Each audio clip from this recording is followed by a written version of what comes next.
exercises that are on the floor line. Feet are about hip width apart, so I always tell people if you make a fist, place them right between your knees. That should tell you about how wide approximately your feet should be. Or your heels are directly underneath your sit bones. With hoofing, we want our thighs to stay nice and even. And we want to think about that articulation through the foot. So you're pushing off, lifting that back heel, rolling through the foot, and then controlling it forward. A lot of things that we will see with hoofing, the knee will pop forward first, and then the person will push back the thigh, but then we're initiating it from the wrong muscles. So we want to think about using the back of our leg to push that part back. So there's some hip stability going on, and then we're using our hamstrings.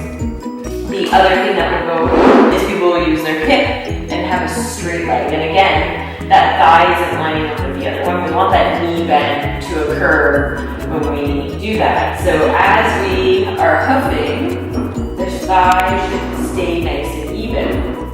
Usually it looks pretty easy, but then once you start adding in other parts of the body, then it starts to get a little confusing. So if you were to add in the arms, again, my thighs should stay nice and even as my arms extend. So I'm articulating through the foot, still keeping my thighs even, and then controlling it in. Once people start adding in the upper body, things start to change. Again, the leg will push back or flex forward.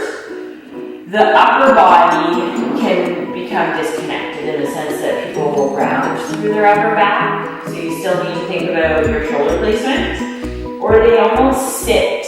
They break at the hips. Their thighs are even, but then there's this hinge at the hips where we want to try and keep that pelvis still where it is. So it's not a big movement. The distance is the length of your arm. And if you're breaking down more than that, then that's going to change the back.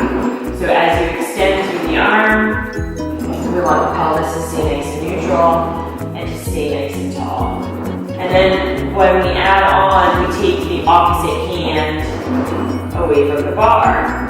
So if someone's having some coordination issues, you would hook, press out with the arms, then with the opposite arm, and then control it back in. Once they've gotten that sequence, then they can make it blend together so that the whole body moves together. Then the final sequence of that is adding on your window wipe, and you want your pelvis to stay still as your arms circle around. So you puff, rotate through the rib cage, and then control it in. Making sure that the hip bones are always facing towards the ladder. So if my movement is too big, then my hips or my leg will push, but my hips will twist, which I don't want. I want to keep the hip bones facing the ladder.